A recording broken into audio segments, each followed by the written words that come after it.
तो अब एमपी में भी यूसीसी लागू करने की तैयारी है। जहां इसको लेकर कैबिनेट की बैठक में सीएम डॉक्टर मोहन यादव ने संकेत दिए हैं। यूसीसी को लेकर कैबिनेट मंत्री विश्वास सारंग का कहना है कि देश के भविष्य के लिए यह जरूरी है।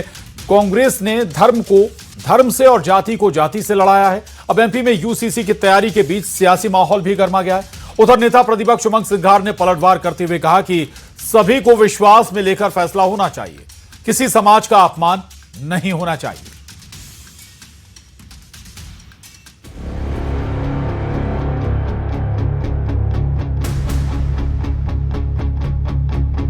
उत्तराखंड, गोवा और अब एमपी यूसीसी जल्द मध्य प्रदेश में लागू हो सकता है। कैबिनेट की बैठक में इसको लेकर सीएम डॉक्टर मोहन यादव ने संकेत दिए। अगर एमपी में यूसीसी लागू हुआ तो कई नियम बदल जाएंगे।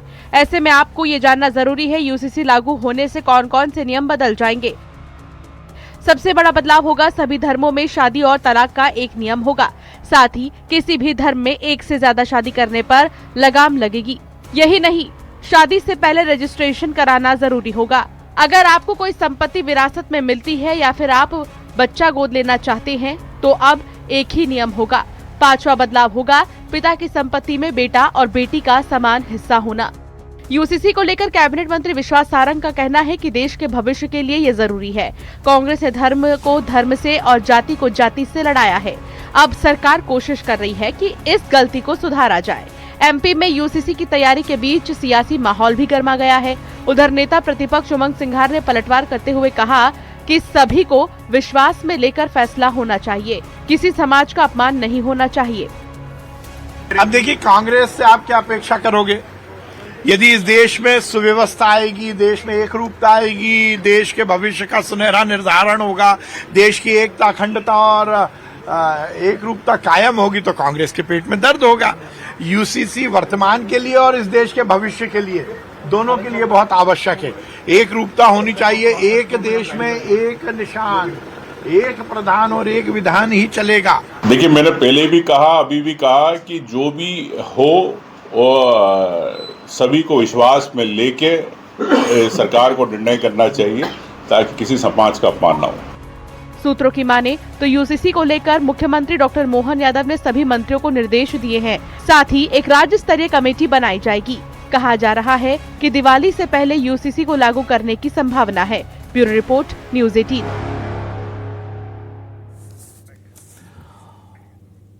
और अगर मध्य प्रदेश में यूसीसी लागू होता है तो सभी धर्मों के लिए शादी, तलाक और विरासत और गोद लेने के नियम एक समान हो जाएंगे। शादी और तलाक को लेकर हर धर्म के नियम खत्म हो जाएंगे। हालांकि यूसीसी को लेकर कई तरह की चुनौतियां भी हैं, क्योंकि मध्य प्रदेश में अलग अलग प्रकार की सामाजिक व्यवस्थाएं हैं। ऐसे में सभी की परंपराओं का सम्मान करते हुए यूसीसी लागू करना बड़ी चुनौती होगा। और कौन कौन सी चुनौतियां होंगी, आज इसी पर करेंगे चर्चा। खास मेहमान हमारे साथ इस चर्चा में शामिल हो रहे हैं, उनसे आपका परिचय करा देते हैं। हमारे साथ बेहद खास पैनल आज इस चर्चा में जुड़ रहा है यूसीसी वाले अहम मसले पर। डॉक्टर वाणी अहलुवालिया जी हैं, प्रवक्ता बीजेपी, सूर्या मैथिल जी, राजनीतिक विश्लेषक, स्पर्श चौधरी जी, प्रवक्ता कांग्रेस, शेख जहीरुद्दीन साहब, मुस्लिम स्कॉलर हैं, स्वामी शैलेशानंद गिरी जी, हिंदू धर्मगुरु। आप सभी का बहुत स्वागत है इस बेहद खास चर्चा में। यूसीसी, इससे पहले आपको बता दें, कुछ राज्य जहां पर उत्तराखंड में लागू हो चुका है, इसके अलावा गुजरात में भी जल्दी लागू हो जाएगा, इसके अलावा गोवा और दूसरा असम का जिक्र करें तो अधूरी वाली स्थिति है। अब बात मध्य प्रदेश की आती है। मध्य प्रदेश में से जल्दी यानी दिवाली से पहले लागू करने की कोशिशें हैं, लेकिन बहुत सारे सवाल होंगे, बहुत सारी चुनौतियां जरूर होंगी, ताकि उससे पहले उन सारी चुनौतियों को निपटा लिया जाए, एक आम राय बना ली जाए। और जो अलग अलग जातियों का जो समीकरण है, उसमें जो एसटी वर्ग है, उसको लेकर बहुत सारे पेंच हो सकते हैं। सबसे पहले डॉक्टर वाणी अहलुवालिया जी के पास में जाऊंगा। वाणी अहलुवालिया जी, क्या प्रारूप हो सकता है? क्या एक राय एक राय इस पर कोई सहमति, आम सहमति बनाई जाएगी, सभी वर्गों से बात की जाएगी? क्या तरीका हो सकता है एक राय बनाने का, या फिर केवल कुछ नियम बनाए जाएंगे और उसे लागू कर दिया जाएगा? डॉक्टर वाणी अहलुवालिया जी, इस प्रबुद्ध बैठक में आप सबको मैं प्रणाम करती हूँ और आपके श्रोताओं को भी नमस्कार करती हूँ। देखिए, एक निशान, एक विधान, एक प्रधान की जो मूल धारणा है वो हमारे संविधान के सिद्धांतों से हम प्रेरित होते हैं। और संविधान की अगर मूल भावना की बात करें तो उसका जब सम्मान करते हैं तो डायरेक्टिव प्रिंसिपल्स का सम्मान होना चाहिए। ये राष्ट्रीय एकता और मुझे लगता है लैंगिक समानता की बात है, क्योंकि कुछ वर्गों में कुछ ऐसे समुदाय हैं जहां महिलाओं को अपना एक अधिकार नहीं मिलता, उनको समानता का दर्जा नहीं मिलता। तो ये एक राष्ट्रव्यापी मांग है और मुझे लगता है कि इसका जो क्रियान्वयन होगा ये जनता के हित में होगा। मोहन यादव जी बहुत संवेदनशील मुख्यमंत्री हैं और उन्होंने ये घोषणा भी की है कि इसकी एक समिति गठित होगी जिसके अंतर्गत कुछ अध्ययन करने के पश्चात इसके ऊपर फैसला करके इसको लागू किया जाएगा मध्य प्रदेश में। और आपने एक मूल चीज बोली है कि किन राज्यों ने इसका ऑलरेडी इसको लागू कर चुके हैं, तो उसमें गोवा जैसा प्रदेश है। तो गोवा की जितनी जनसंख्या है उसमें क्रिश्चियन कम्युनिटी ज्यादा है, परंतु वहां आप देखिए उन्होंने स्वीकारा है, क्योंकि मुझे लगता है समाज में समरसता का भाव लाना, समाज में हम अनेकता में एकता का एक संदेश दे दें बहुत स्पष्टता से, यही हमारी मूल धारा है। ठीक बात है। चलिए स्पर्श चौधरी जी, अच्छी मंशा के साथ ठीक है सरकार आ रही, यूसीसी लाने की बात भी कर रही है। कुछ जो बीजेपी शासित राज्यों में हमने जिक्र भी किया, गुजरात है, उत्तराखंड है, गोवा है और अब मध्य प्रदेश की बारी है। कोई मशवरा आपका होना चाहिए। उमंग सिंघार जी को हम जरूर सुन रहे थे, वो कह रहे थे कि एक विचारधारा, एक बातचीत या एक राय बनाकर सबकी सहमति के साथ जो भी हो। स्पर्श चौधरी जी, तो पहली बात, वाणी जी ने संविधान की बात की। संविधान सर्वोपरि कानून है इस देश का। तो भारत की विविधता, जो भारत की आत्मा है, मुझे लगता है वो विविधता को तोड़ने का एक एजेंडा है, ना कि सामाजिक सुधार इसका मूल। अच्छा ठीक है, आपने ये लाइन सुनिए स्पर्श जी, इस पर रोकूंगा माफी के साथ। आपने कहा तो एजेंडा तोड़ने का, मैं एक भारतीय संविधान का अनुच्छेद 44 का भाग 4 कहता है, यूनिफॉर्म सिविल कोड शब्द का उसमें स्पष्ट उल्लेख है। अनुच्छेद 44 कहता है कि राज्य भारत के पूरे क्षेत्र में नागरिकों के लिए एक समान नागरिक संहिता को सुरक्षित करने का प्रयास होगा। ये कोड यूनिफॉर्म सिविल कोड विवाह, तलाक, रखरखाव जी हाँ। आर्टिकल 25 से 28 धार्मिक स्वतंत्रता का अधिकार भी देता है। अब अगर मैं जिन राज्यों में आ चुका है, उत्तराखंड में काफी 1.5 साल हो गए, 1.25 साल हो गए हैं, तो वहां पे जो ऑब्जेक्शंस उठाए गए उसके तहत आप मोरल जो उसके अलग अलग प्रोविजंस पे हम जब जाते हैं तो गरिमापूर्ण जीवन जीने के अधिकार, लिव इन रिलेशनशिप वाला प्रोविजन है। एक और इसमें मुद्दा आ जाता है, मैं आपको गोवा के यूसीसी की तरफ ले चलती हूँ। तो गोवा में एक प्रोविजन है कि 30 साल से अधिक उम्र का पुरुष अगर उसकी बेटी हो यानी गर्ल चाइल्ड हो तो वो शादीशुदा होने के बाद भी शादी कर सकता है। क्या हमारी वो हिंदू महिलाएं, उनके साथ अन्याय? तो जब हम जेंडर इक्वालिटी की बात करते हैं तो इन मुद्दों पर हमें डिटेल लंबे समय तक सभी के साथ चर्चा करनी पड़ेगी, तब जाके डिसीजन लेना होगा। दूसरी बात, क्योंकि इसमें चर्चा की जरूरत है तो प्रायोरिटी और टाइमिंग का भी कुछ खेल होता है। तो इतनी भी क्या जल्दी है कि दिवाली से पहले कर डालना है? गुजरात में अभी हुआ है, असम में आप जैसा जानते हैं कि अभी चल रहा है। तो सवाल ये हो जाता है कि अनलेस एंड अनटिल आप इसके सभी जो एग्जीक्यूशन के चैलेंजेस हैं उनको नहीं देखते हैं। और हाँ, जब आपने संविधान की बात की है तो नीति निर्देशक जो तत्व हैं उनके साथ साथ हमें मूलभूत अधिकारों को भी देखना होगा। कहीं ऐसा ना हो कि जो धर्म की, ठीक है, मूलभूत अधिकार सभी के हैं, सभी के मूलभूत अधिकार हैं, लेकिन कानून जो कहते हैं ना, एक देश एक विधान, कानून तो सभी के लिए एक जैसा होना चाहिए ना। मैं अपने लिए अलग कानून रखूं, वाणी जी अपने लिए अलग कानून रखें, स्पर्श जी अपने लिए अलग कानून रखें, ये ठीक नहीं। लेकिन वाणी जी, मैं और भी मेहमान हमारे साथ, उनके पास जाऊंगा, लेकिन एक सवाल जरूर बड़ा कि भाई इतनी जल्दबाजी क्यों? समय दीजिए, उस पर चर्चा करिए, किसी का अहित ना हो, एक राय बने।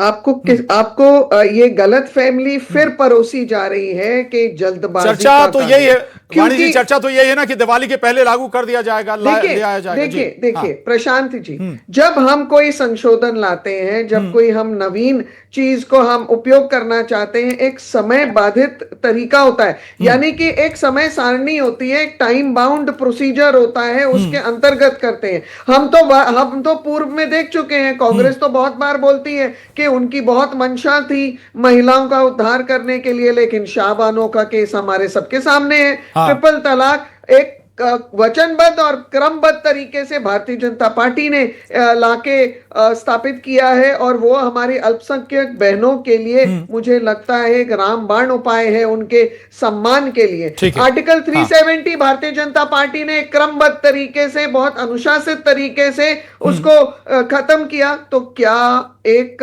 टाइम बाउंडेड प्रोसीजर की जरूरत नहीं होगी हमें? अगर हम अनिश्चित काल तक काम प्लान करते रहेंगे तो उसमें कांग्रेस के कार्यकाल के अनेकों उदाहरण हैं जहां टाइमलेस प्रोसीजर्स थे और दे नेवर हैपेंड। वो सिर्फ ख्वाबी पुलाव के रूप में रखे हुए हैं। चलिए, मैं आऊंगा आपके पास दोबारा। हमारे साथ सूर्या मैथिल जी भी हैं। सूर्या मैथिल जी, ठीक है, शेख ज़हीरुद्दीन साहब का जरूर मैं इंतजार कर रहा था, सिग्नल शायद उनसे कट रहे हैं। लेकिन सूर्या मैथिल जी, ठीक बात है, होना भी चाहिए, लेकिन बातें तो आपको सबकी सुननी होंगी ना। धन्यवाद प्रशांत जी। पहले तो आपको और पूरे मध्य प्रदेश छत्तीसगढ़ को भारत माता की जय, वंदे मातरम। और देखिए प्रशांत जी, अभी कांग्रेस की प्रवक्ता कह रही थी हमें डिस्कशन करना चाहिए। बिल्कुल डिस्कशन करना चाहिए, डिस्कशन करते ही तो आ रहे हैं। ये आर्टिकल 44 आज तो ऐड नहीं हुआ, आर्टिकल 44 की धारा 4 आज तो ऐड नहीं हुई। ये तो 75 साल हो गए कि देश का संविधान जब लागू हुआ था तभी ये धारा आ गई थी। इस देश के अंदर समान नागरिक संहिता उस समय में ही रखी गई थी कि इस देश में समान नागरिक संहिता होगी। लेकिन परेशानी क्या है? परेशानी यह है कि जिस पार्टी की विचारधारा ही इस देश में 2 प्रधान 2 विधान 2 संविधान की रही हो, इस देश के अंदर अलग अलग झंडे रहे हो, इस देश के अलग अलग क्षेत्रों में भारत का संविधान तक लागू नहीं करा पाई, जो पार्टी आज वो विरोध कर रही है यूसीसी का, करेगी भी, क्योंकि उनके वोट बैंक पर चोट होती है। 4 शादी 40 बच्चे करने वाले लोगों के ऊपर कार्रवाई होगी। हम दो हमारे 70। अच्छा ठीक है, नहीं इस पे सूर्या जी थोड़ी सी आपत्ति है मेरी, सुन लीजिएगा। वाकई क्या अब ऐसा व्यावहारिक है कि 4 शादी 40 बच्चे? अब लगता है आपको ऐसा कोई मुस्लिम फैमिली में भी आपको नजर आता है क्या? अभी मैं दिल्ली के अंदर बुराड़ी विधानसभा से हूं और उसमें वार्ड नंबर 11 मुकंदपुर, उसके अंदर बूथ नंबर मैं याद बताऊंगा नहीं, उस बूथ में एक मुस्लिम परिवार रहता है जिसमें कि 5 मंजिला मकान है। उस 5 मंजिले में नीचे उनके माता पिता के लिए जगह दे रखी है, हर मंजिल अपनी अलग अलग बेगम के लिए दे रखी है। उस मकान में 35 बच्चे रहते हैं, 4 बीवियां हैं। और ये मैं ऑन रिकॉर्ड बता रहा हूं, अगर कांग्रेस की प्रवक्ता चाहे तो मैं एपिक नंबर भी देने को तैयार हूं उनके, SIR में पकड़ में आए हैं। तो ये फैक्ट है कि आज भी 4 शादी 40 बच्चे होते हैं साहब। आप छत्तीसगढ़ में चले जाइए, आप पश्चिम बंगाल में चले जाइए, आप झारखंड में चले जाइए, आप उड़ीसा में चले जाइए, आप जम्मू कश्मीर में चले जाइए, ये वो क्षेत्र है जहां पर कि ये चीज हुई है। और मैं ये पूछना चाहता हूं, एक देश में समान नागरिक संहिता क्यों नहीं होनी चाहिए? जो स्पर्श जी का अधिकार है वही किसी शबाना का क्यों नहीं होना चाहिए? वही किसी गोंजाल्विस का क्यों नहीं होना चाहिए? अच्छा सूर्या जी, तो फिर इसे देश में, पूरे देश में एक साथ क्यों नहीं लागू किया जा रहा है, या फिर क्यों नहीं किया जा सकता? स्टेट को धीरे धीरे क्यों स्टेट में आगे बढ़ रहे हैं? कम शब्दों में फिर मैं जाऊंगा शैलेशानंद जी के पास। जी, ये हमारे देश के गणराज्य है, हमारा देश, उसकी एक खूबसूरती है। हर एक राज्य की कानून व्यवस्था उसका अपना खुद का अधिकार होता है। यही कारण है कि अधिकार विधानसभाओं को दिया गया है। जिस दिन केंद्रीय लोकसभा के अंदर यह पारित हो गया तो सबको मानना पड़ जाएगा, सीधी बात। चलिए ठीक है, एक बार फिर मैं वाणी अहलुवालिया जी, 2-3 बड़ी बातें हैं और वो यहां पर ये है कि भाई एसटी कम्युनिटी में या जो आदिवासी समुदाय है उनमें अलग अलग तरह की प्रथाएं हैं, आप उन्हें अलग रखेंगे क्या? इस यूसीसी एक्ट से थोड़ा सा ये जरूर क्लियर करिएगा। आदिवासी समुदाय में बहु विवाह का भी चलन है, एक से ज्यादा पत्नियां रखने का भी चलन है, और अलग अलग तरह की प्रथाएं, क्या उन्हें भी ब्रेक करेंगे आप? अगर वाकई ऐसा होगा तो इससे सियासत भी बहुत प्रभावित होगी, समझाइएगा जरा वाणी जी। आदिवासी समुदाय हमसे अलग नहीं है। कांग्रेस ने यह प्रयास जरूर किया था पिछले हफ्ते कि आदिवासी हिंदू नहीं है, परंतु आदिवासी समुदाय हमारे मूल निवासी हैं, वो हमारी सनातन संस्कृति के अभिन्न अंग है। और निश्चित रूप से अगर वहां कुछ ऐसी रीतियां हैं उसके ऊपर भी अध्ययन होगा और फिर उचित निर्णय होगा। पर मैं आपको ये स्पष्ट बोलना चाह रही हूं कि जब जब हम लोक कल्याण की बात करते हैं, राष्ट्र निर्माण की बात करते हैं, व्यक्ति निर्माण की बात करते हैं, तो कांग्रेसियों के पेट में दर्द होता है। दर्द इसलिए होता है क्योंकि वोट बैंक पॉलिटिक्स का इतिहास खत्म हो जाएगा। वोट बैंक पॉलिटिक्स का जो गंदगी फैलाई हुई थी इस देश में, वो भी समाप्त हो जाएगा। और कांग्रेस पार्टी ने 55 वर्षों तक केवल और केवल वोट बैंक पॉलिटिक्स के ऊपर ही अपना परचम लहराया है। चलिए ठीक है। शैलेशानंद गिरी जी, आवाज आपको मिल रही मेरी? हाँ जी, बिल्कुल मिल रही हाँ, है। शैलेशानंद जी, ये बड़ा महत्वपूर्ण सवाल है और आज से नहीं, दशकों से कहें, आजादी के बाद से ही ये सवाल एक देश एक विधान, और जब अब बीजेपी सत्ता में आई है तो उसके जरिए वो कोशिश भी कर रही है अलग अलग राज्यों के जरिए। कैसे देखते हैं आप? लेकिन क्या जो विविधता है, चाहे देश की बात हो या हम केवल मध्य प्रदेश की बात उठा लें, उस विविधता में सबको एक रूपता में ढालना इतना आसान होगा क्या? देखिए, स्पष्ट है, सारी विविधताएं जो है उनका सबका उद्देश्य भारतीयता है। तो भारतीयता को बनाने के लिए कोई सा भी कानून हो, कोई सा भी उन्नयन हो, कोई सा भी विकास हो, कोई सी भी प्रगति हो, वो सबको स्वीकारना चाहिए। पर हाँ, ये बात सच है कि इसके ऊपर बड़ी व्यापक चर्चा होना चाहिए। देखिएगा, मैं जितने भी यूसीसी कानूनों को पढ़ता आया हूँ, चाहे वो उत्तराखंड का हो, चाहे वो अपने यहाँ का हो, अभी गुजरात में जो लागू हुआ उसका हो, उसके अंदर एक स्पष्ट बात निकल कर क्या थी, मैं इसे महिला सुधार कानून भी कहूंगा। महिलाओं के सुरक्षा के लिए एक व्यापक इसके अंदर अवधारणाओं को स्थापित किया गया है। तो मैं इसका स्वागत करूंगा, किंतु कुछ सवाल मेरे भी हैं। वो सवाल ये है, क्या उन्होंने पॉपुलेशन कंट्रोल को इस कानून में लिया है? जनसंख्या अपने आप में एक बहुत बड़ा विषय है। कांग्रेस रेजिम की सबसे अच्छी बात ये थी उस युग की कि जिस समय पर कहा गया था हम दे हमारे दो, तो क्या है सारे धर्मों पे लागू होगा? दूसरा विषय यह है कि हमें यूसीसी के अंदर एक और पक्ष के ऊपर चिंतन करना चाहिए। वो चिंतन ये होना चाहिए, क्या धार्मिक संस्थाओं के ऊपर जो लगने वाले कानून है वो भी एक रूप होंगे क्या? तो एक रूपता की भी आवश्यकता हमें बेहद ज्यादा है। देखिए, धर्म और संस्कृति की रक्षा तो होती ही रहती है, हमें और आगे बढ़ना पड़ेगा, किंतु ध्यान रखिएगा इससे कोई भी व्यक्ति आहत नहीं होना चाहिए। इसलिए इसमें व्यापक चर्चा की। लेकिन ऐसा संभव है कि एक पक्ष आहत हो, एक पक्ष आहत ना हो? भाई, अगर आप किसी के, चाहे वो मुस्लिम पर्सनल लॉ है, अगर आप उसको ब्रेक करेंगे तो एक पक्ष तो आहत होगा, कोई ना कोई तो आहत होगा ना शैलेश जी? देखिए, बहुविवाहितों पर प्रशांत जी कोई आहत होता है तो 100 बार हो जाए जी। हाँ, यदि वो महिलाओं को गोद लेने के अधिकार से वंचित रखना चाहता हो शरीयत के आधार पे तो आहत हो जाए, हमें कोई दिक्कत नहीं, उस देश को कोई दिक्कत नहीं।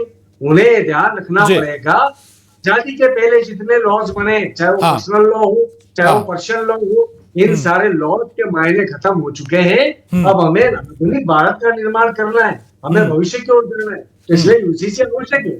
परंतु मैंने आपको कहा कि सबको साथ में रख करके चर्चा के रूप और सबके भले के लिए करना आवश्यक है। चाहे वो महिला का उत्थान हो, बच्चों का उत्थान हो, चाहे वो किसी भी प्रकार के जीवन शैली का उत्थान हो, ठीक है, मानसिकता से नहीं ले सकते। हाँ, ठीक है। स्पर्श जी, अभी तक जो बात निकल कर आ रही थी, वाणी जी भी कह रही थी, भाई अभी तक तो चर्चा ही तो कर ही रही थी कांग्रेस, चर्चा के बाद कभी अंजाम तक नहीं पहुंची, वोट पॉलिटिक्स से आप आगे निकल नहीं पाए कभी। पहली बात तो मैं बहुत देर से सुन रही थी, तो दो बातें हैं जो मुख्यतः मैं कहना चाहूंगी। सबसे पहली बात, आदिवासियों को ये डाइवर्सिटी को एक्नॉलेज नहीं करना कि वो तो हमारे जैसे, उनकी विविध संस्कृति अलग अलग, हमारे देश के आदिवासियों की भी जो परंपराएं पूरे देश में भी एक सी नहीं है। एक मिनट, मैंने आपको सुना मैडम, जब मैंने आपको सुना तो आपको सुनना चाहिए। तो एक मिनट, लेट मी कंप्लीट।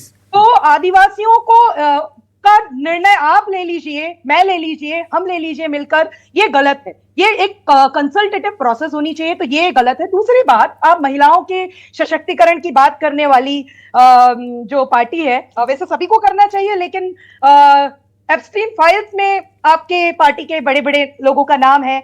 देश भर में एक राज्य का महिला आयोग, गलत ट्रैक पर मत जाइए प्लीज। नहीं, मैं ये कहना चाह रही हूँ, गलत ट्रैक पर ना जाए। चलिए, एक और बात, इसमें कोई गलत ट्रैक नहीं होता। आप सामाजिक रिफॉर्म्स का कितना एजेंडा, कितना पर्पस रखते हैं, ये आपके दोगलेपन से निर्धारित होता है। एक और बात मैं कर लेती हूँ महिलाओं के सशक्तिकरण की। मध्य प्रदेश, एक मिनट, मध्य प्रदेश में जेंडर बजट में 5,000 करोड़ की ऑडिट रिपोर्ट है आज की, 5,000 करोड़ के यूटिलाइजेशन सर्टिफिकेट नहीं मिला है, और इंफ्रास्ट्रक्चरल खर्चों में दिखाकर कहा गया है कि महिलाओं पे खर्च किया गया है।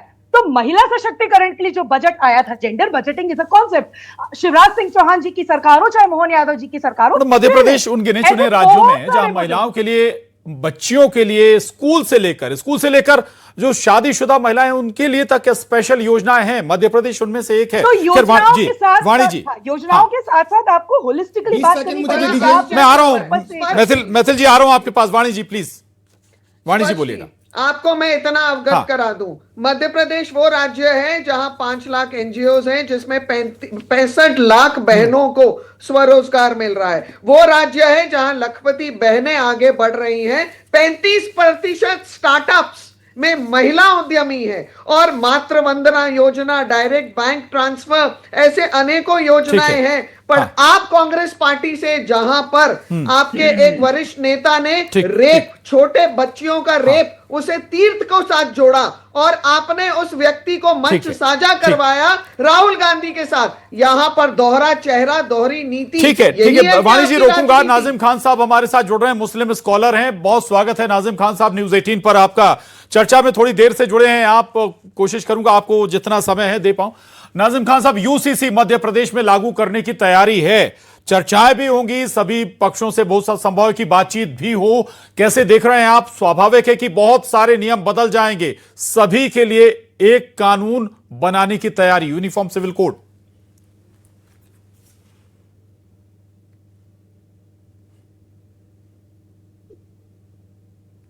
नाजिम खान साहब आवाज मिल रही है आपको? शायद नाजिम खान साहब तक आवाज नहीं पहुंच पा रही। सूर्या मैथिल जी काफी देर से कुछ बोलना चाह रहे थे। जी सूर्या जी। देखिए, कांग्रेस की एक आदत रही है केवल भ्रम फैलाना है। यहां भी फैलाओ, वहां भी फैलाओ, सभी जगह फैलाओ। यही काम अभी स्पर्श जी ने किया। मैं आपको ऑन रिकॉर्ड बोल रहा हूं, स्पष्ट बोल रहा हूं, ड्राफ्ट के अंदर ऑलरेडी इस बात को इंगित किया गया है कि जो हमारा आदिवासी समूह है, जनजातीय समूह है, उसको इस यूसीसी से बाहर रखा जाएगा जब तक कि वो नॉर्मल लाइफ में हमसे नहीं जुड़ जाते हैं। तो उनकी जो भी रीति रिवाज है, जो कल्चर है, वो बिल्कुल अलग है और उनको इस यूसीसी में कॉन्फ़िगर नहीं किया जा रहा, ना फ्रेम किया जा रहा।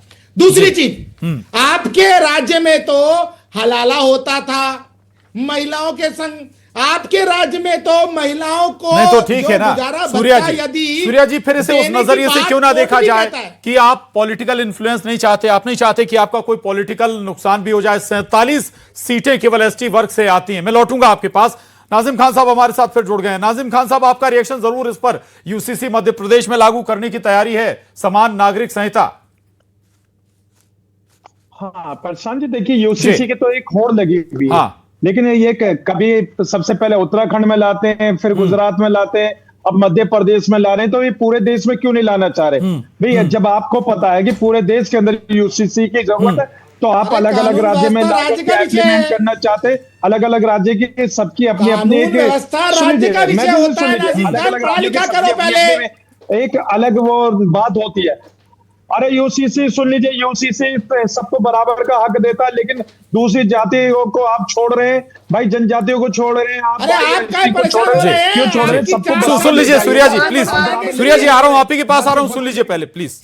हाँ नाजिम जी। हाँ प्रशांत जी, देखिए यहाँ पे प्रशांत जी, देखिए यहाँ पे एक भ्रम फैलाया जा रहा है यार। ये कहा जा रहा है कि हम मुसलमानों को जो ये 4 शादियां करते हैं, 40 बच्चे पैदा करते हैं, इसलिए हम यूसीसी लेकर आ रहे हैं। इस तरीके का भ्रम पूरे देश के अंदर फैलाया जा रहा है, तो इस तरीके का भ्रम फैलाया जा रहा है। तो देखिए, हम ये कहते हैं यूसीसी पूरे देश को जरूरत है, तो पूरे देश में एक साथ लागू कर दीजिए। अलग अलग राज्य में अगर आप लागू करें तो जाहिर सी बात है कि अलग अलग राज्यों की अलग अलग परेशानियां हैं। आप किसी को जनजाति को छोड़ रहे हो, कहीं आप एसटी को छोड़ रहे हो, तो जब आप समानता की बात करते हैं, सबको बराबर सुन लीजिए ना प्लीज। सूर्या जी प्लीज सुन लीजिए। हाँ प्रशांत जी, जब सबको बराबर का हक है, सबको एक मुख्य धारा में जोड़ने प्रशांत जी, जब सभी को एक मुख्य धारा में जोड़ने वाली बात है, तो यहाँ अन्य जाति को इस यूसीसी से अलग करने का मतलब यह है कि कहीं ना कहीं भेदभाव बातें हो रही है। चलिए अब सूर्या मैथिल जी 10 सेकंड भाई, क्यों आप हटा रहे हैं जी? ठीक, चले वक्त अब इजाजत नहीं देता, हम चर्चा को आगे बढ़ाएं। लेकिन बहुत शुक्रिया आप सभी खास मेहमानों का। लेकिन यूसीसी को लेकर कमेटी भी बनेगी और संभव है कि जल्दी इस पर जो होमवर्क है, जमीनी होमवर्क है, वो कर लिया जाए और दिवाली से पहले से एमपी में लागू भी कर दिया जाए। इससे पहले 3 और स्टेट है जहां यह लागू हो चुका है बीजेपी शासित राज्यों में। महाडिबेट में आज बस इतना ही।